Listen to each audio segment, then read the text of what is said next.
episode 25. Welcome to the Teaching Bites podcast, our unprofessional development resource to take your teaching to the next level. Here are your hosts, Fred and Sharon Jaravada.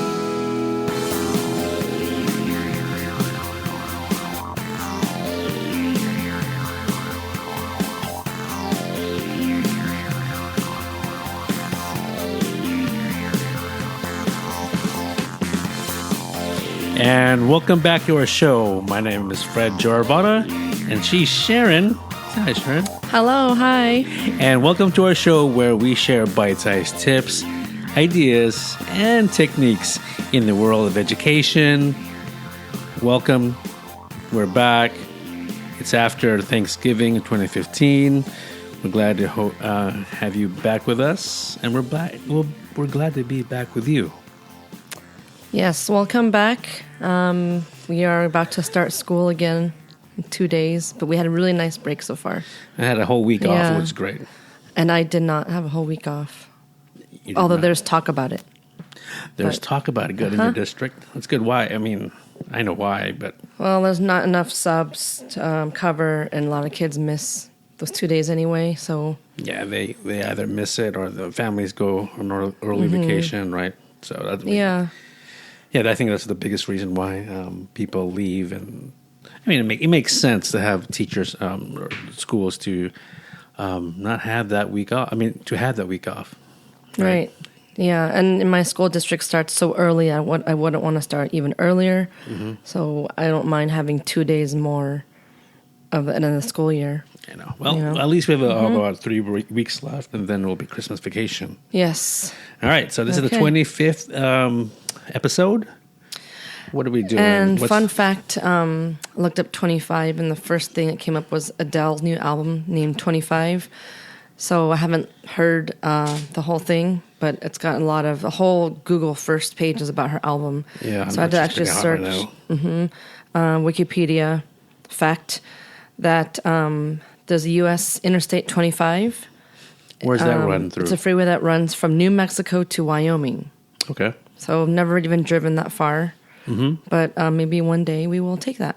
But it's Interstate 25. Interstate 25. Mm-hmm. So if you're on there, right by there, what's up? Yep. Hello.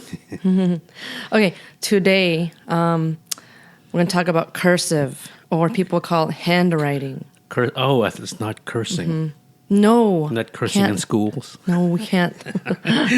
I mean, I've caught a lot of my students cursing, but, I teach the middle form, the 5th grade and up. So, I hear that once in a while. They slip. I catch them. They slip, I know.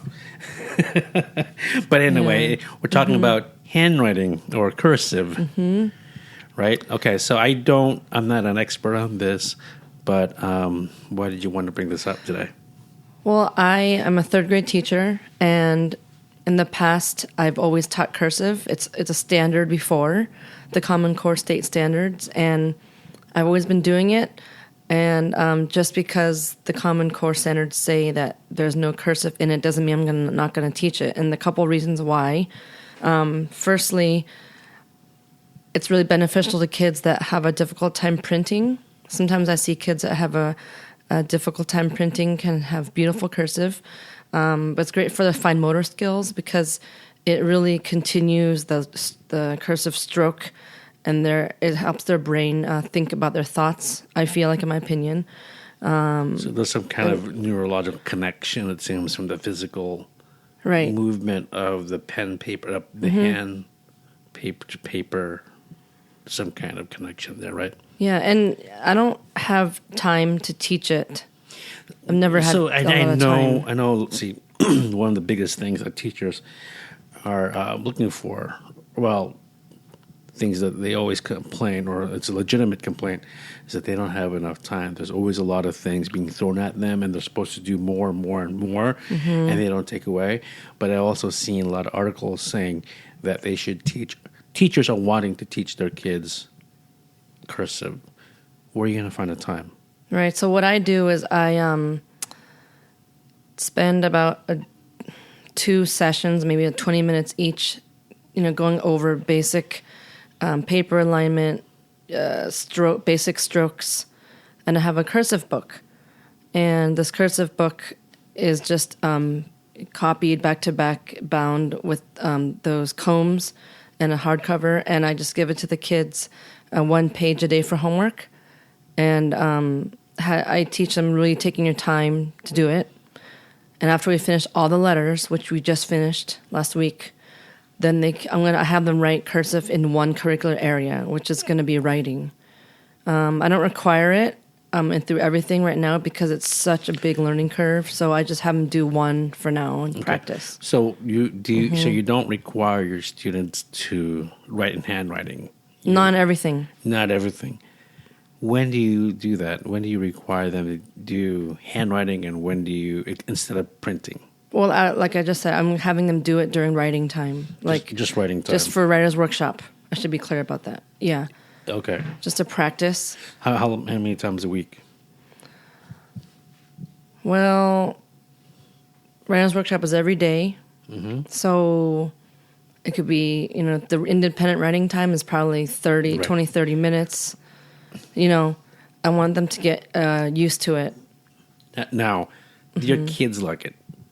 They wanted to write in cursive before they finished learning the letters. They're so excited. They want to do it. They felt really grown up. Why is that? Oh, they feel like they're grown up. It's a big deal for them. Interesting. I mean, a lot of parents, I guess they're writing notes to you too, right? Notes for kids, handwritten notes. I see parents printing. But then again, they're emailing me too. So where are the kids seeing this? Why do they? I'm just trying to figure that. Why are the kids feeling like they're growing up? Because they've seen it in parent signatures. I'm sure. I write cursive sometimes to show them. Right. And of course, the other debate is they need to learn it to read old documents like the Declaration of Independence. Mm-hmm. That's at the same one of the time, biggest arguments. Yes, I hear that. People say they're typing now, so why should they learn how to write cursive? Or we're doing touch screens. We're thumb typing, right? Texting style emojis now. Right. We're also doing a lot of finger writing on the iPad or tablet, Android tablet or whatever. So I don't know. What do you think? Well, another thing I learned the past 2 years, my colleague, she is a paraprofessional, and she got trained in the Slingerland method. The what method? Slingerland method. And can you spell that? I don't know. Slingerland is SLINGERLAND. Okay. And I looked up the definition here. It says it teaches oral and written language skills in the classroom to all types of learners, especially those with dyslexia. So it's a multisensory approach. So I have some kids that had reversals for letters, and basically she teaches spelling patterns. But then when they write, they use cursive, and they write in the air. Right. And they learn the strokes in the air and on paper. So they're doing the whole arm movement at the elbow. Right, and they say it out loud, and they use their hand to do it. Do they do that also? I've seen some teachers or some students writing on sand or like on sandpaper. They're feeling it so the kids can feel it, and that's more of a sensory thing, right? I haven't seen. She didn't do that, but that's definitely a kindergarten thing they do to teach print. Right. But I definitely can see that in cursive too. Why not? Why not? But it's worked wonders for kids that have reversals. I've seen them really do well with cursive. I wonder if there is any. I'm sure there are research about also the type of pencil, the type of writing utensil, writing tool, right? The thickness of it or the drawing, tool. I don't know. There's got to be some kind of research there, and if you guys know any research on that, let us know. That would be really interesting to find out more about. The pencil size, the thickness. If it's I've seen pencils that are slippery, they're more rounded than others. Mm-hmm. I've also seen the pencil grip. I mean, that's part of it, right? I mean, having a good tool and the way you hold a tool will increase efficiency and comfort, right? And also with cursive, in case any teachers out there forgot, you have to have your paper positioned at an angle because cursive is written in a slanted way Right. than upright for printing. So, you know, in my book, it shows them how to sit, you know, and how to position the paper for left and The right-handed ergonomics kids. of it, right? It's important. Yeah. I So- just remember growing up, seeing the teachers back then, back in the 70s and 80s, what their handwriting looked like. It looks amazing. Yeah. I remember how they look really beautiful. You know, it's almost like, you know, it was like reading the Declaration of Independence. They have these flourishes and very beautiful handwriting back in the day. Right. And actually that reminds me of when I was in 5th grade, my teacher would pass out pen passes to students that had really good print handwriting or cursive. Pen passes, And so I could write in pen for that day or something. It was a huge deal. What grade was this? 5th grade. 5th grade. Mm-hmm. When does pen get involved? When is that introduced? You know, I thought it was grade? in 5th when I was growing Maybe up. it is But 5th grade.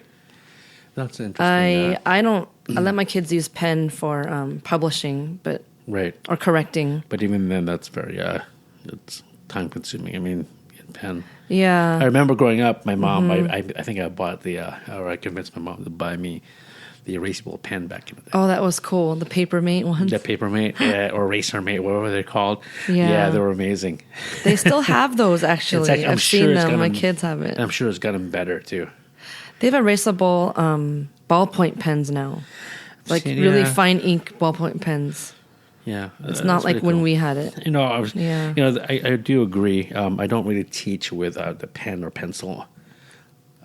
It's very rare now because I'm using. I teach with technology, and I have my kids. They write it on their iPads or they email it, so they're using the touchscreen keyboard. But that's a whole. I know the keyboard. That's a whole different. The soft keyboard and the hard keyboard. That's a whole different issue, and maybe that's a future episode we can talk about. But excuse me.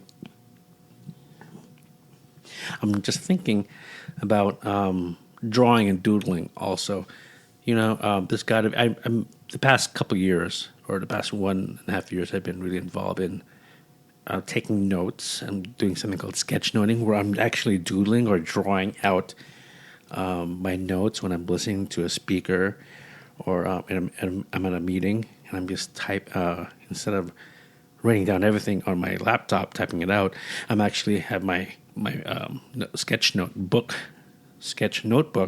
and I'm just drawing, doodling, writing the keyword down, and drawing the whole, just like a little brainstorming thing.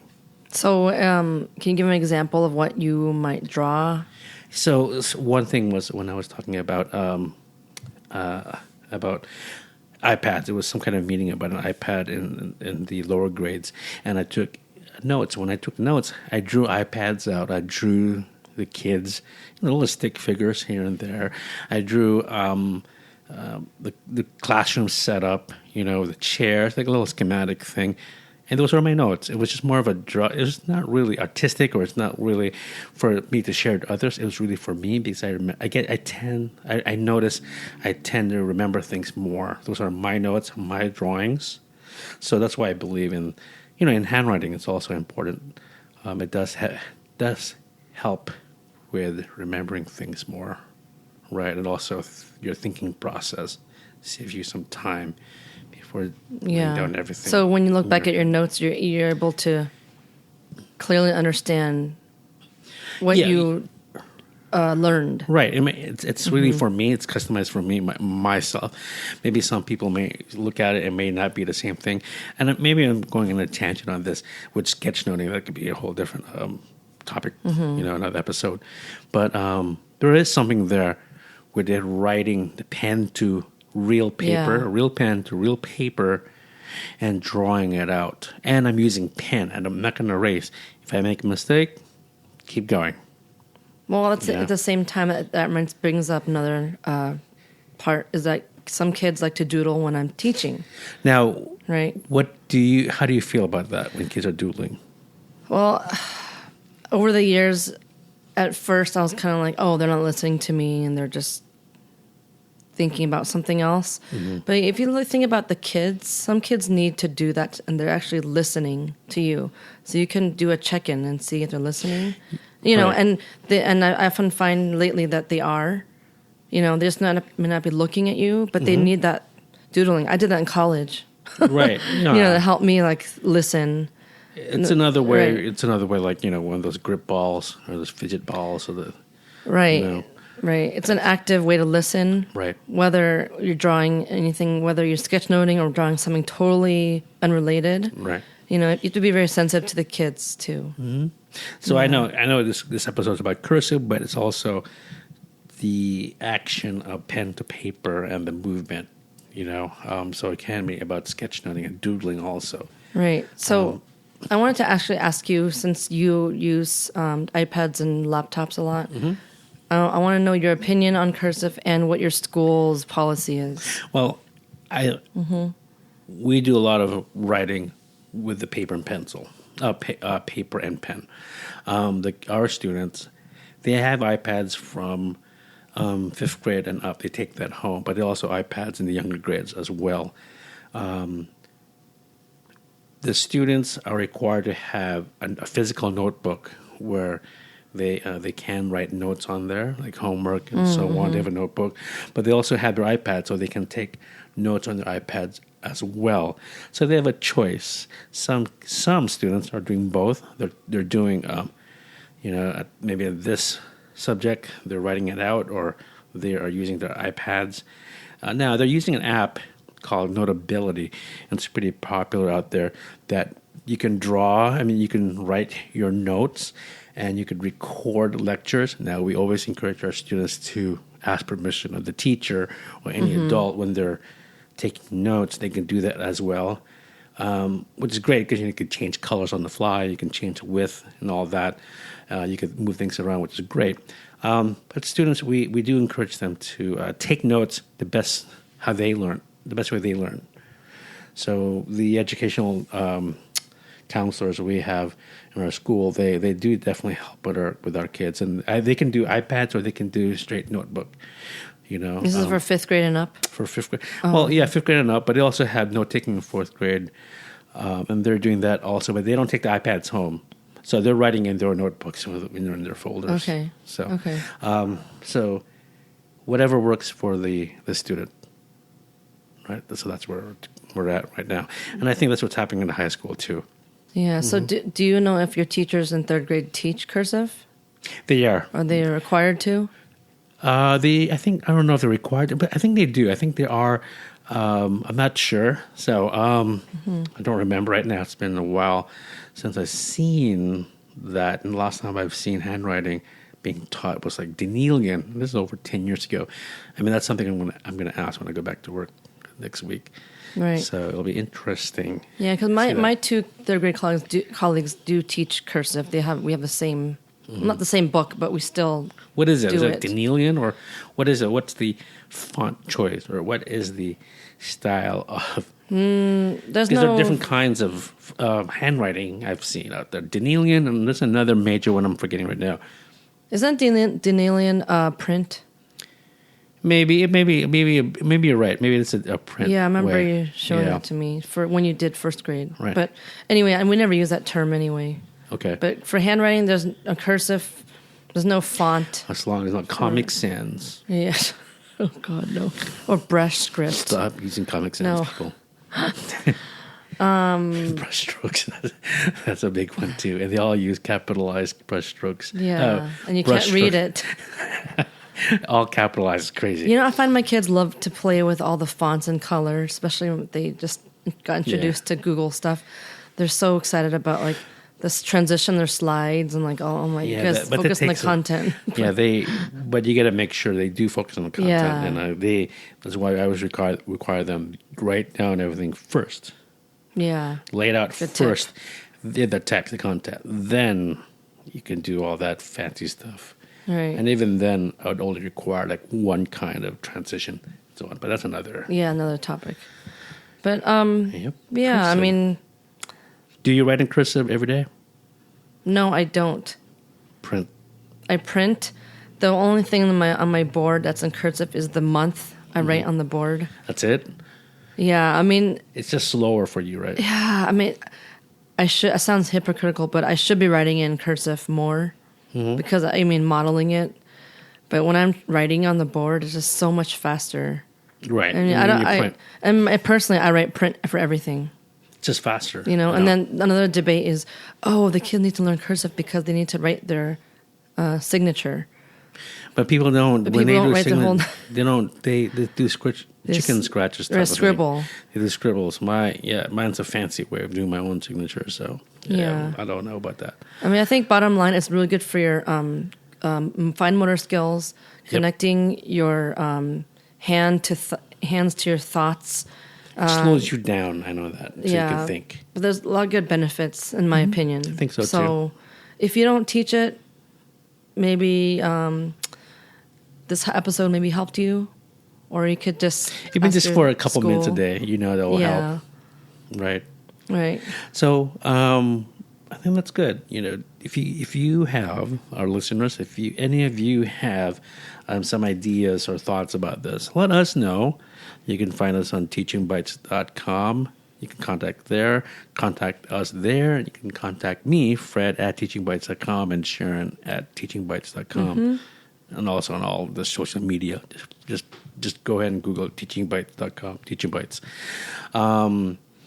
So I don't know what else to say about Cursive, but I think it's very important. Yeah, I mean, it's very hotly debated topic for the past couple of years, and I thought it'd be great to talk about it, as I teach it myself, and my colleagues do too. Right. So, all right. Well, thank you very much for listening. Hope to see you guys next time. Yep, next time. Remember, everyone, make sure you share this episode or any of our episodes out there. Rate us, like us, subscribe to us on iTunes. Thank you. And Bye. See you later. Bye. Peace.